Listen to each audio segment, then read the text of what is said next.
Assalamualaikum warahmatullahi taala wabarakatuh.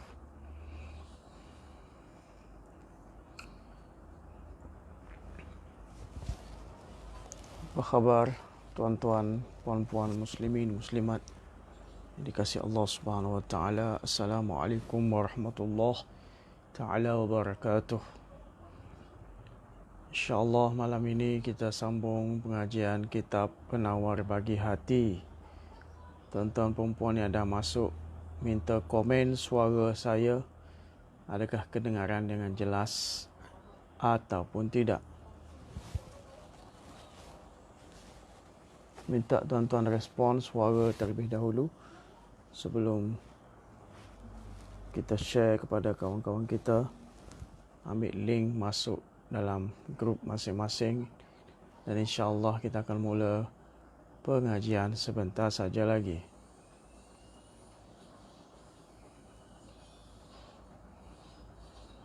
Cik Nuraini, ibunda saya, macam mana suara di Selayang?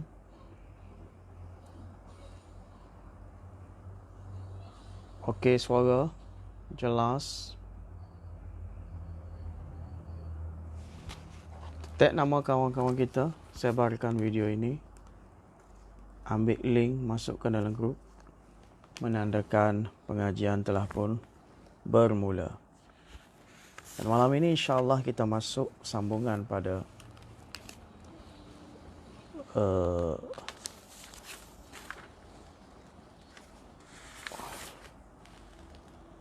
mengumpat kitab Jawinya muka surat 30.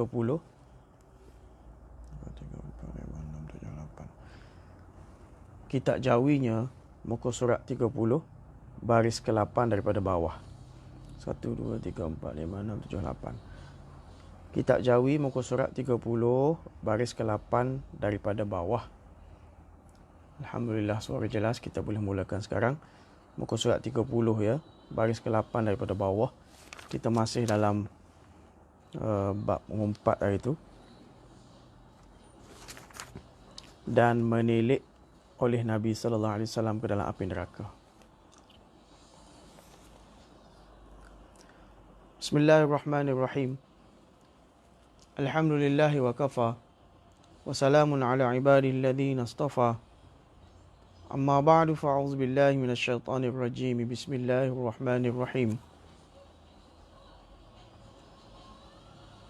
ولا يغتب بعضكم بعضا أيحب أحدكم أن يأكل لحم أخيه ميتا فكرهتموه سبحان ربك رب العزة عما يصفون وسلام على المرسلين والحمد لله رب العالمين اللهم صل على سيدنا محمد وعلى آل سيدنا محمد وبارك وسلم اللهم صل على سيدنا محمد وعلى آل سيدنا محمد وبارك وسلم Allahumma salli ala Sayyidina Muhammadin wa ala ali Sayyidina Muhammadin wa barik wa sallim. Muka surat 30 baris ke-8 daripada bawah. Qala al-muallif rahimahullahu ta'ala wa nafa'ana bi'ulumihi fid darain. Dan menilik oleh Nabi sallallahu alaihi wasallam ke dalam api neraka pada malam Mi'raj. Di situ ya. Berkata penyusun kitab Syekh Abdul Qadir Al-Mandili, dan menilik oleh Nabi sallallahu alaihi wasallam ke dalam api neraka pada malam Mi'raj. Yakni ketika baginda Nabi sallallahu alaihi wasallam diperjalankan malam, di Mi'rajkan oleh Allah Taala, seperti mana yang disebut oleh firman Allah Taala, subhanalladzi asra bi 'abdihi lailan minal masjidil haram ila al masjidil aqsa. Maha suci zat yang telah memperjalankan malam hamba-Nya, yakni Nabi Muhammad sallallahu alaihi wasallam, daripada Masjidil Haram ke Masjidil Aqsa. Itu Isra. Isra maknanya berjalan daripada, Isra bermakna berjalan malam daripada Masjidil Haram kepada Masjidil Aqsa. Kemudian daripada Masjidil Aqsa hingga ke Arash Allah, sehingga ke Sidratul Muntaha, itu dipanggil Mi'raj. Jadi pada malam Mi'raj telah menilik baginda Nabi sallallahu alaihi wasallam ke dalam api neraka pada malam Mi'raj. Maka tiba-tiba di dalamnya beberapa laki-laki yang memakan bangkai. Jadi banyaklah peristiwa-peristiwa ahli neraka yang ditonjolkan, yang dikasyafkan kepada Nabi sallallahu alaihi wasallam pada malam itu. Di antaranya ditonjolkan di dalamnya beberapa laki-laki yang memakan bangkai. Mereka segolongan orang yang memakan daging bangkai sesama mereka. Maka bersabda ia siapa? Nabi sallallahu alaihi wasallam. Siapakah mereka itu? Jibril. Yakni Nabi sallallahu alaihi wasallam tanya kepada Jibril, siapakah gerangan mereka itu yang memakan daging bangkai? Berkata Jibril, mereka itulah yang mengumpat manusia. Jadi ditonjolkan kepada baginda sallallahu alaihi wasallam siksa azab orang yang mengumpat di antara sesama mereka itu di hari akhirat kelak, dalam neraka kelak. Mereka akan disiksa dengan mereka diberi makan bangkai, daging bangkai orang yang diumpatnya. Mereka itu yang mengumpat manusia. Dan ketahuilah olehmu bahawasanya mengumpat itu haram dengan ijma' ulama'. Semua ulama' secara ijma' dan sepakatnya mengatakan perbuatan mengumpat itu adalah haram. Melainkan pada 6 tempat diharuskan padanya mengumpat. Ada 6 tempat, ada 6 kecualian yang mana itu tak disebut mengumpat pun pada asalnya. Mana 6 tempat itu? Pertama, orang yang mengadu kepada raja berkata ia orang yang mengadu tadi, si Anu menzalimi ia orang yang mengadu akan aku, dan menyebut ia orang mengadu tadi akan kejahatannya itu. Yakni pertamanya, bila satu orang itu dizalimi, kemudian dia pergi mengadu kepada pemerintah, mengadu kepada mahkamah, mengadu kepada balai polis dan sebagainya. Jadi perbuatan dia mengadu bahawa si fulan tadi telah menzalimi dia, dan sekaligus dia menyebut kejahatan si fulan yang telah menzalimi tadi, itu tak termasuk dalam bab mengumpat. Jadi pertama, mengumpat jenis ini dibenarkan. Yakni orang yang mengadu kepada raja di sini dalam konteks kita makna pemerintah. Berkata ia, si Anu menzalimi ia akan daku, dan menyebut ia akan kejahatannya itu. Apakah kezaliman yang dilakukan? Dia sebut sekali. Itu dibenarkan. Yang kedua, mengumpat macam mana dibenarkan? Yakni orang yang meminta tolong pada menghilangkan maksiat, maka harus baginya bahawa berkata ia, orang yang minta tolong tadi, si Anu mengerjakan maksiat, tolonglah olehmu akan daku pada menghilangkannya. Dan ia menyebut ia, orang yang mengadu tadi, akan nama maksiat tadi. Yang kedua, diharuskan kita mengumpat bila kita mengadu kepada, dalam konteks kita ni, contoh mengadu kepada badan pencegah maksiat ke, mengadu kepada tuan imam masjid ke, tuan penghulu ke, bahawa si Anu tadi membuat maksiat. Jadi kita minta tolong tuan imam, pencegah maksiat untuk menghilangkan maksiat tadi. Dengan mana kita menyebut perbuatan maksiat itu, maka kita sebut orang tadi yang membuat maksiat itu tidak termasuk di dalam perbuatan mengumpat. Dibenarkan untuk dia. Yang ketiga, orang yang meminta fatwa apabila berhajat kepada menyebut pertanyaan, seperti berkata oleh isteri, suami aku seorang yang kikir. Yakni kikir, yang kedekut, bakhil. Tiada memberi ia suami aku bagiku akan yang memadai daripada nafkah. Maka adakah harus aku ambil daripada hartanya sesetengah yang memadai bagiku? Yang ketiga, dia kata seseorang dia nak tanya persoalan fatwa daripada para mufti. Dia nak tanya kepada mufti. Contohnya dia bagi sini, seorang isteri. Dia tanya, apakah fatwa boleh tak aku ambil harta sesetengah daripada harta ke duit ke suami aku, sebab suami aku tidak memberi nafkah yang mencukupi. Disebabkan suami aku itu orang yang kikir. Jadi isteri disebut perbuatan, disebut perangai suaminya yang kikir. Jadi di depan siapa? Di depan para mufti, yang demikian untuk semata-mata untuk menanyakan fatwa. Yang demikian itu tidak termasuk di dalam jumlah mengumpat. Itu dibenarkan. Kenapa? Untuk menanyakan persoalan dari para mufti tadi, dia memerlukan penjelasan yang kukuh perangai suami macam mana. Jadi isteri menyebut perangai suami yang kikir itu tidak termasuk dalam jumlah mengumpat. Keempat, yang menakutkan akan orang Islam daripada kejahatan orang yang lain, seperti berkata ia orang yang menakutkan tadi, perempuan itu jahat kelakuannya, maka jangan engkau berkahwin dengan dia, dan menyebut ia akan nama kejahatan itu. Keempat, kita nak menghindarkan orang Islam daripada terjebak dengan orang Islam yang lain yang jahat. Jadi boleh kita sebut kejahatan dia. Contohnya kita pergi kepada seorang lelaki, kita menasihati dia, kita kata jangan kamu kahwin dengan fulan wanita itu. Wanita fulan itu, kerana wanita fulan itu jahat orangnya. Lalu kita sebut kejahatan yang pernah dibuat dia. Jadi perbuatan kita menyebut keburukan dia di belakang tadi ada maksud. Maksudnya apa? Maksudnya supaya kita mengelakkan si lelaki tadi berkahwin dengan perempuan jahat tadi. Yang demikian ini adalah dibenarkan. Dia tidak termasuk dalam perbuatan mengumpat. Yang kelima, bahawa ada seseorang masyhur ia dengan nama yang ada padanya kecelaan. Seperti Al-A'raj, artinya yang capek. Yang kelima ni memang nama dia ni, bahasa Arab nama dia ni memang menunjukkan kepada kecelaan, kepada keaiban. Contohnya dalam bahasa Arab, satu orang itu bernama A'raj. A'raj. A'raj ni makna apa? A'raj ni makna capek, cacat, capek. Tangan yang capek. Tangan yang cacat. Jadi, bila kita sebut A'raj, capek di belakang dia, walaupun kita sebut capek itu di depan dia, dia tak suka, dia tak gemar. Tadi bila kita sebut di belakang dia, sepatutnya dia kira mengumpat. Tapi disebabkan memang namanya masyhur dengan A'raj, dengan seorang yang capek, kita sebut A'raj, capek itu, ianya tidak termasuk dalam perbuatan mengumpat. Yang keenam, bahawa ada ia menzahirkan akan kejahatannya, maka harus disebutkan kejahatannya yang dizahirkannya itu. Yang keenam ni, ada satu orang, sejumlah manusia ni yang suka menzahirkan kejahatan dia. Dia openly cerita tentang kejahatan yang dilakukan. Posting dalam Facebook ke, hari ini kejahatan yang aku lakukan, maksiat aku lakukan. Maka harus kita sebut kejahatan yang dia sendiri zahirkannya tadi. Perbuatan maksiat yang mana Allah Ta'ala sembunyikan, dia sendiri bertugas untuk mengorek, membuka keaiban yang ada pada dia, menzahirkan kejahatan, keaiban yang ada pada dia, maka harus kita sebut kejahatan yang dizahirkannya itu.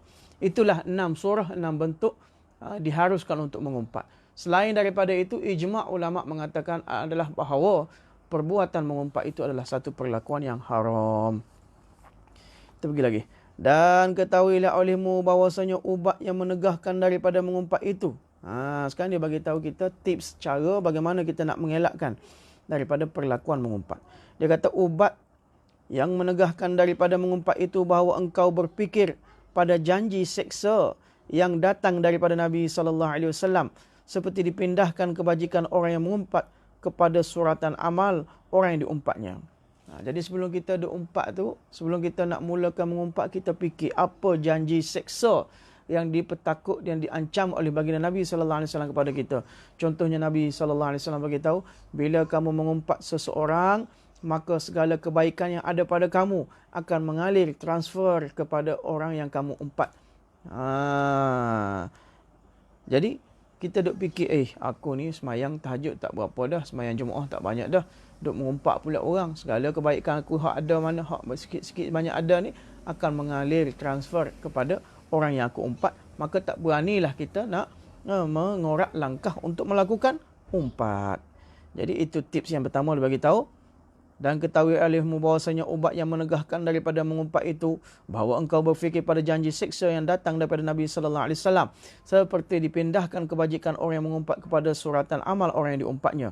Maka tiliklah olehmu akan sedikit kebajikan engkau dan banyaknya umpat engkau. Kemudian tilik olehmu akan kecelaan engkau. Maka berbimbang engkau dengan diri engkau lebih baik daripada berbimbang engkau dengan diri orang lain.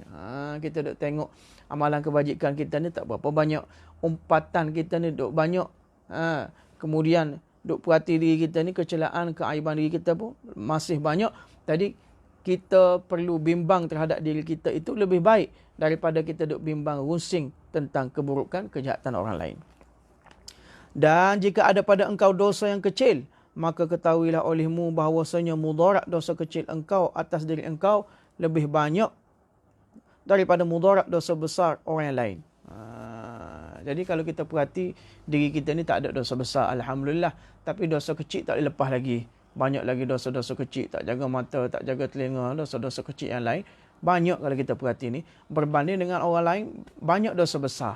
Kalaulah orang lain banyak dosa besar sekalipun, dia kata, lebih banyak daripada mudarat dosa besar orang yang lain. Jadi dosa kecil kamu ni jangan kamu anggap lekeh, remeh. Kerana dosa kecil kamu itu sedikit, walaupun sedikit, lama-lama dia jadi bukit. Ianya lebih mudarat daripada dosa besar yang ada pada orang lain. Walaupun pada diri kamu ada dosa kecil, diri orang lain ada dosa besar, kamu kena anggap dosa kecil yang ada pada kamu itu lebih mudarat daripada dosa besar yang ada pada orang lain. Dan jika tiada ada pada engkau kecelaan, itu kamu kena tengok kecelaan dosa yang ada pada kamu. Bil faraf, ataupun kalau sekiranya pada kamu tidak ada kecelaan langsung, tidak ada keaiban langsung, maka ketahui olehmu bahawasanya jahil engkau dengan kecelaan diri engkau itu adalah ia sebesar-besar segala kecelaan. Kalau kita duduk perhati, kita rasa kita ni tak ada kecelaan langsung, tak ada dosa langsung, tak ada keaiban, tak ada kesalahan langsung. Jadi kamu tak tahu diri kamu itu ada kecelaan, sebenarnya itu satu kecelaan yang besar. Maknanya kita anggap diri kita ni maksum lah. Kita anggap diri kita ni sempurna. Sempurna, tak ada dosa, tak ada kesilapan, kecelaan, lompang-lompong di sana sini, tak ada kita ni. Jadi sebenarnya jahil kita terhadap kecelaan kita, itulah sebesar-besar kecelaan. Dan jika tiada ada pada engkau kecelaan, maka ketahui olehmu bahawasanya jahil engkau dengan kecelaan diri engkau itu adalah sebesar-besar segala kecelaan. Kerana siapakah manusia yang suci daripada kecelaan? Ada tak manusia atas dunia hari ni yang bersih, suci daripada keaiban, kecelaan, kesalahan, kesilapan? Tak ada. Kemudian jika suci engkau daripada kecelaan sekalipun, maka hendaklah engkau syukur akan Allah Ta'ala kerana ganti bagi mengumpat orang itu, kerana mengumpat itu sebesar-besar kecelaan. Okeylah, bil farad. Okey, baiklah, katakanlah kamu ni tak ada kecelaan langsung, kamu kena tetap syukur pada Allah Subhanahu Wa Taala. Pun tetap kena syukur pada Allah Subhanahu Wa Taala kerana Allah Taala tak beri taufik untuk kita mengumpat kepada orang lain. Kenapa? Mengumpat itu sebesar-besar kecelaan. Dan ada pun berbantah-bantah. Habis bab mengumpat, dia masuk bab berbantah-bantah, yakni masuk bab berkelah-kelahi, bergaduh-gaduh. Berbantah-bantah, berkelahi. Dan adapun berbantah-bantah, maka iaitu mencela akan perkataan orang yang lain dengan menzahirkan kecederaan padanya, sama ada cedera pada lafaznya. Jadi bergaduh, berkelahi sehingga memaki hamun, sehingga menzahirkan kecederaan padanya, pada orang yang dibantah tadi, pada orang yang digaduhkannya tadi, sama ada kecederaan itu timbul pada lafaznya ataupun maknanya. Sama dia bergaduh, dia berbantah-bantah sehingga keluar mulut laser tadi perkataan yang boleh mencederakan. Bodoh, bid'ah, atau syirik, kafir. Sama ada melalui perkataan ataupun pada maknanya. Perkataan nampak bagus, tapi maknanya mencederakan. Bermula cedera pada lafaznya atau pada maknanya. Bermula yang membangkitkan atas berbantah-bantah itu dua perkara. Musannif sebut ada dua perkara, faktor sebab yang boleh timbulnya bergaduh, berbantah-bantah itu dua perkara. Ada kalanya kerana meninggikan diri dengan menzahirkan kelebihan dirinya.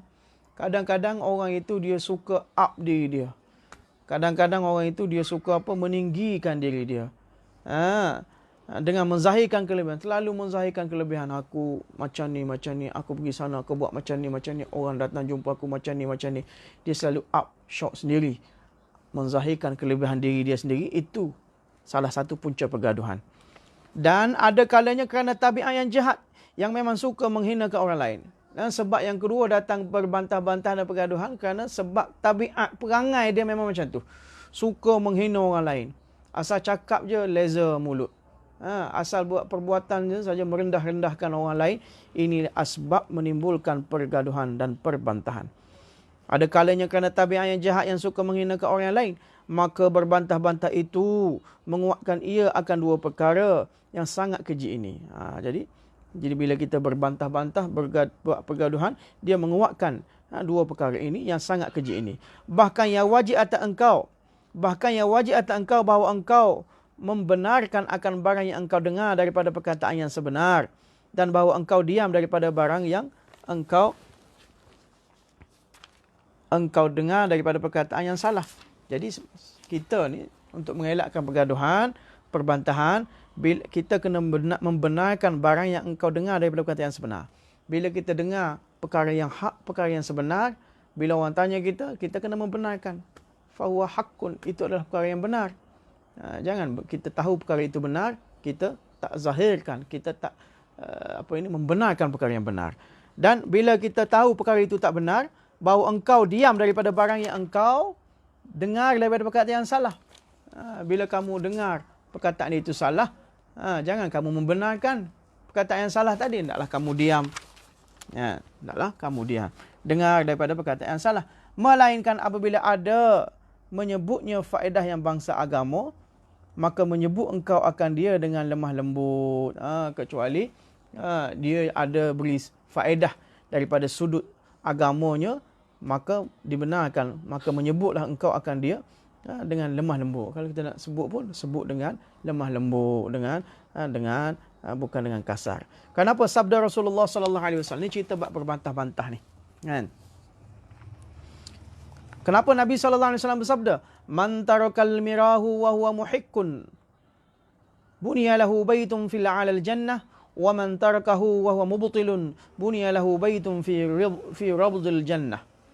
Artinya barang siapa meninggalkan ia akan berbantah-bantah. Pada ketika ia sebenar, dia dalam keadaan dia berada dalam keadaan hak. Dia memang duduk pada keadaan benar. Tapi dia meninggalkan untuk bergaduh. Tak nak bergaduh walaupun itu memang hak dia, itu memang dia orang yang benar, tapi dia tak suka untuk bergaduh, tak nak masuk campur dalam pergaduhan perbantahan, maka apa jadi? Nescaya diperbuat baginya orang yang meninggal pergaduhan tadi rumah pada setinggi-tinggi syurga. Maknanya dia akan dapat rumah pada kedudukan yang tinggi dalam syurga Allah Subhanahu Wa Taala. Walaupun dia dalam keadaan benar, tapi dia meninggalkan pergaduhan tadi, maka di syurga kelak dia akan diletakkan dalam makam yang tinggi dalam syurga. Dan barang siapa meninggalkan akan dia, yakni pergaduhan, pada ketika ia salah, nescaya diperbuat baginya rumah pada keliling syurga. Yang kedua, dia meninggalkan untuk pergaduhan, dia meninggalkan untuk berbantah-bantah, dan memang dalam keadaan itu dia keadaan salah. Dia bersalah. Dalam masa yang sama dia meninggalkan untuk bergaduh, berbantah-bantah, maka dia akan dapat syurga dikeliling, rumah dikeliling syurga. Orang yang benar, dia berada dalam pihak benar, tapi dia meninggalkan pergaduhan walaupun dia berada dalam pihak benar, dia akan dapat rumah di kedudukan syurga yang tertinggi. Dan orang yang berada dalam keadaan salah dan dia meninggalkan untuk berbantah-bantah, bergaduh-gaduh, maka orang ini akan dapat rumah di sekeliling syurga. Jadi musannif kata lagi, bermula yang demikian itu kerana meninggalkan berbantah atas yang sebenar itu lebih sukar. Di antara dua golongan ini, golongan yang pertama lagi parah, lagi payah, lagi muskil. Kenapa? Bukan senang nak meninggalkan pergaduhan, perbantahan. Dalam masa yang sama kita berada dalam keadaan benar. Selalunya orang tak nak bergaduh sebab dia salah. Tapi kalau dia benar, dia sanggup berjuang. Tapi orang yang benar, tapi dia sanggup meninggalkan pergaduhan, perbantahan, maka orang ini akan dapat kedudukan tinggi dalam syurga. Rumah dia, rumah yang tinggi dalam syurga Allah Subhanahu Wa Taala. Dan sabda Nabi SAW, Nabi SAW bersabda lagi, La yastakmilul abdu haqiqatal iman hatta yada'al mirahu wa huwa muhiqqun. Artinya tiada menyempurnakan oleh hamba itu akan sebenar-benar iman. Yani seseorang hamba itu tidak akan dapat tingkat keimanan yang sempurna hingga meninggalkan ia akan berbantah-bantah pada ketika ia benar. Jadi dia satu orang yang meninggalkan untuk bergaduh, untuk berbantah-bantah, walaupun dia dalam keadaan yang benar, maka orang ini akan dapat istikmalul iman, iman yang tahap sempurna. Jadi seseorang itu tidak akan dapat iman yang mempunyai tahap kesempurnaan iman selagi mana dia meninggalkan untuk bergaduh, berbantah-bantah, walaupun dia dalam keadaan benar. Dan adapun melawak dan melawak dan berseluruh, maka berlebih-lebihan padanya, pada berlawak dan berseluruh, membanyakkan ia akan tertawa. Bila kita banyak seluruh, banyak melawak, ia akan membawa kepada banyak ketawa. Dan mematikan ia akan hati. Bila banyak ketawa, terbahak-bahak, dia akan mematikan hati kita. Dan mensebabkan ia akan dendam. Dan bila banyak tertawa, banyak melawak tadi, dia terasa hati, maka akan menyebabkan dendam pula pada orang yang kita buat lawak tadi dan menghilangkan akan keadaan ditakuti. Tapi orang selawar, orang melawak ni dia akan hilanglah apa yang ditakuti itu tadi. Sesungguhnya telah bersabda Rasulullah sallallahu alaihi wasallam, sabda Nabi sallallahu alaihi wasallam, la tumari akhaka wa la tumazihhu. Artinya, dan jangan membantahi engkau akan saudara engkau, jangan kamu bergaduh dengan saudara kamu, dan jangan engkau melawak, la tumazih, jangan engkau melawak dan berseloroh dengan dia. Jangan kita bergaduh, jangan kita berseloroh. Berseloroh di sini maknanya jangan berseloroh yang melampaui batas.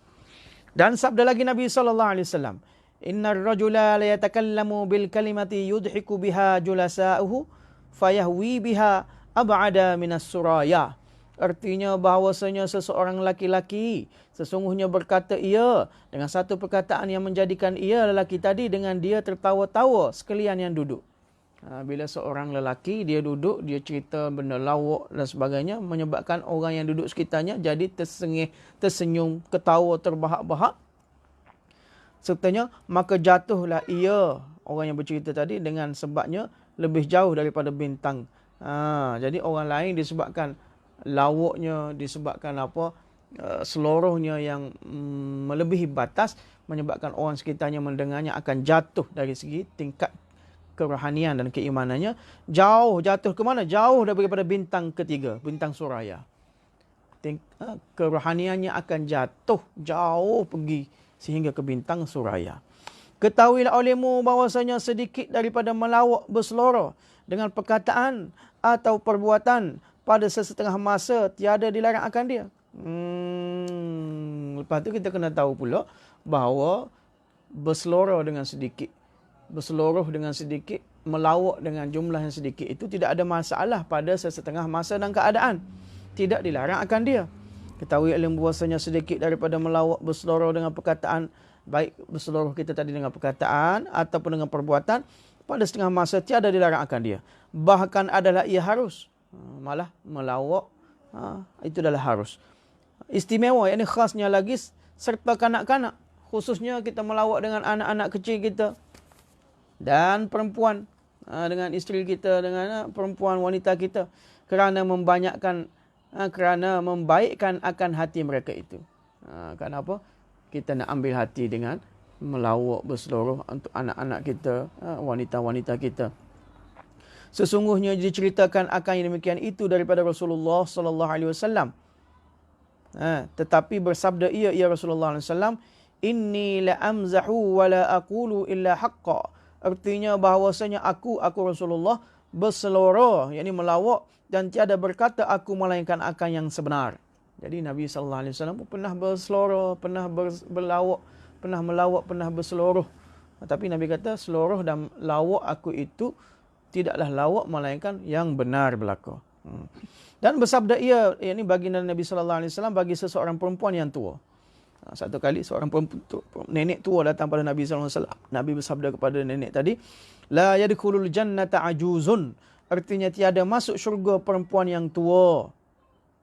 Nabi kata orang tua, nenek tua tak boleh masuk syurga. Sedihlah hati nenek tadi. Artinya tiada berkekalan ia tua dalam syurga. Maksud di sini tidak akan kekal tua orang yang masuk syurga ini, bahkan dijadikan dia muda belia pada ketika masuk dalamnya. Malah orang kalau diberi kesempatan masuk syurga, walaupun dia dah umur melebihi 60, 70 tahun, bila dimasukkan syurga dia akan diberi masuk dalam keadaan rupa muda belia. Setengah kata ulama umur 33 tahun, muda belia. Itu maksud Nabi, la yadkhulul jannata ajuzun, tidak akan masuk syurga orang yang tua. Jadi nenek tadi bila sedih, Nabi terangkan maksud tidak masuk syurga orang tua, maksudnya kalau kamu masuk syurga nanti pun dalam keadaan muda belia. Barulah nenek tadi hilang keresahannya. Dan ketiga, diriwayatkan bahwasanya berlumba ia akan Siti Aisyah radhiyallahu anha dengan berlari-lari. Dan bersabda ia bagi seorang dari segi melawak tadi, dari segi perkataan yang dibuat Nabi sallallahu alaihi wasallam kepada nenek tua. Contoh yang kedua, melawak ataupun mengambil jiwa Hazrat Aisyah. Satu kali Nabi sallallahu alaihi wasallam pernah berlomba lari. berlomba lari dengan Aisyah. Berlomba lari siapa paling cepat. Betapa romantiknya bagi Nabi sallallahu alaihi wasallam meminta Aisyah berlomba lari dengan beliau. Siapa di antara kita sini pernah berlomba lari dengan isteri? Cuba angkat tangan nak tengok. Berapa orang pernah berlomba lari dengan isteri? Kalau tak berlomba lari ke, main sorok-sorok ke? Ada tak tuan-tuan? Itu di antara seluruh dan berlawak. Dan bersabda ia, Nabi SAW bagi seorang kanak-kanak. Contoh Nabi SAW pernah melawak dengan kanak-kanak. Satu kali Nabi SAW lalu tiba-tiba satu orang budak kecil ni, nama dia Abu Umair. Abu Umair ni budak kecil waktu itu, dia tengah pegang burung ciak. Burung ciak bahasa KL kita apa burung ciak? Mungkin burung tempua ke burung kecil. Dia sedang pegang burung ciak. Maka Nabi SAW sapa Abu Umair tadi. Nabi sabda, "Ya Aba Umair, ma fa'alan nughair." Ya Aba Umair, ma fa'alan nughair. Artinya, hai bapa Umair. Aba Umair ni kunyat bagi budak tadi. Nama dia Aba Umair. Ma fa'alan nughair. Wahai bapa Umair, apa memperbuat oleh anak burung ciak? Kamu bermain dengan anak burung ciak ni. Apa yang kamu buat dengan anak burung ciak? Ya Aba Umair, ma fa'alan nughair. Wahai Abu Umair, apa yang kamu buat dengan anak burung ciak? Jadi ulama kata, perkataan Nabi SAW dalam hadis ini saja ulama telah keluarkan sampai 70 masail, 70 cabang fiqh daripada secebis ayat ini saja, yakni ya Aba Umar ma fa'alan nughair. Kenapa perkataan sabdaan Nabi SAW ni maqalla wadalla walam yamul. Perkataan Nabi SAW, sabdaan Nabi SAW selalunya sabdaan yang maqalla, yang sedikit, wadalla, yang memberi petunjuk yang banyak, walam yamul, dan tidak melirik-lirik. Yang ini tepat lagi ringkas. Tengok perkataan ini saja, ya Aba Umar ma fa'alan nughair. Daripada sini saja ulama telah keluarkan 70 masalah fikih. Jadi Nabi melawat dengan budak kecil. Artinya, hai bapa Umar, apa memperbuat oleh anak burung ciak? Adalah budak itu bermain-main, ia budak itu dengan anak burung ciak. Dan bersabda ia baginda Nabi SAW bagi Suhaib radhiyallahu anhu. Contoh lain pula, satu kali Nabi SAW telah berkata kepada Suhaib radhiyallahu anhu pada ketika makan tamar oleh Suhaib. Suhaib sedang makan tamar. Nabi bersabda kepada Suhaib, "Ata'kulu tamra wa anta ramidun?" Artinya, adakah patut engkau makan tamar pada ketika engkau sakit mata? Waktu itu Suhaib sakit mata sebelah. Jadi dia makan tamar. Nabi melawak dengan dia. Nabi kata, "Ata'kulu tamra wa anta ramidun?" Artinya, adakah engkau patut makan tamar pada ketika engkau sakit mata? Maka bersembah oleh Suhaib radhiyallahu anhu, "Hanya aku makan dengan sebelah yang lain." Jadi Suhaib kata, aku makan tamar dengan mata yang sebelah lagi yang tak sakit tu. Sebelah yang sakit tu aku tak boleh nak makan tamar. Jadi Suhaib pun jawab dengan lawak juga. Maka tersenyumlah oleh Rasulullah SAW. Maka senyum semua. Nabi SAW kita senyum dengan jawapan Suhaib tadi. Maka yang seumpama yang tersebut, tiada mudarat dengan dia. Jadi tidak ada mudarat lah lawakan ataupun seluruh yang sedemikian itu. Dengan syarat benar dan tiada menjadikan ia akan dia beradat.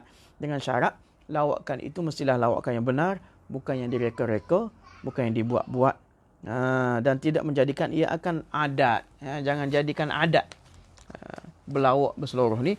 Sebab apa kata Sayyidina Ali radhiyallahu anhu wa karamallahu wajhah, umpama lawak di dalam percakapan itu umpama garam dalam makanan. Kal milhil fit ta'am. Lawak di dalam percakapan itu umpama garam dalam makanan. Makanan yang kita buat, para isteri di luar sana yang menyediakan makanan pada suami, kalau tak ada garam pun makanan itu akan jadi tawar, hambar. Kalau garam ada tapi terlebih garam, maka makanan tadi akan menjadi terlampau masin. Jadi dia kena sedang-sedang saja. Demikian dengan lawak kita ni, dalam percakapan kita, dalam bayan, tazkirah kita, perlu juga ada diselitkan dengan lawak. Dengan seluruh. Yang penting, seluruh dan lawak itu mestilah lawak yang benar, bukan yang direka-reka, yang dibuat-buat, dan tidak menjadikan dia adat. Asal cakap je lawak, asal lawak je cakap. Itu yang tak dibolehnya. Jadi mudah-mudahan Allah Subhanahu Wa Taala bagi taufik pada kita untuk kita jaga lidah kita, pelihara lidah kita daripada mengumpat-umpat, dan juga pelihara lidah kita semua daripada berbantah-bantah, bergaduh-gaduh, bercakap sia-sia dan sebagainya. Dan insya-Allah kita akan sambung lagi bab ini tak habis lagi, satu live, dua live lagi. Kemudian kita akan masuk pada bab yang ketiga, pada menyatakan marah, cerita tentang marah pula insya-Allah taala. Jadi kita berhenti malam ini pada muka surat 33. Surat 33, 1 2 3 4 5, baris 5. Baris 5 daripada bawah insya-Allah. Ada pun memuji. Kita berhenti situ, kita sambung situ pada pengajian yang akan datang. Mudah-mudahan Allah Subhanahu Wa Taala bagi taufik kepada kita untuk jaga lidah kita, dan Allah Taala beri taufik untuk jaga hati kita semua, supaya hati kita bawa pada Allah Subhanahu Wa Taala dengan hati yang qalbun salim, hati yang sejahtera, ditunjukkan pada Allah Subhanahu Wa Taala. Wa akhiru da'wana alhamdulillahirabbil alamin. Wallahu a'lam wa ilmuhu atam. Allahumma faqihna fid din wa 'allimna at-ta'wil wahdina ila sawa'is sabil. Rabbi zidna 'ilma warzuqna fahma. اللهم فقهنا في الدين وعلمنا التأويل واهدنا إلى سواء السبيل. اللهم مغفرتك أوسع من ذنوبنا ورحمتك أرجى عندنا من أعمالنا. ربنا هب لنا من أزواجنا ذرياتنا قرة أعين واجعلنا للمتقين إماما. ربنا آتنا في الدنيا حسنة وفي الآخرة حسنة وقنا عذاب النار. سبحان ربك رب العزة عما يصفون، سلام على المرسلين، الحمد لله رب العالمين. جزاكم الله خير الجزاء. السلام عليكم ورحمة الله وبركاته. جزاك الله.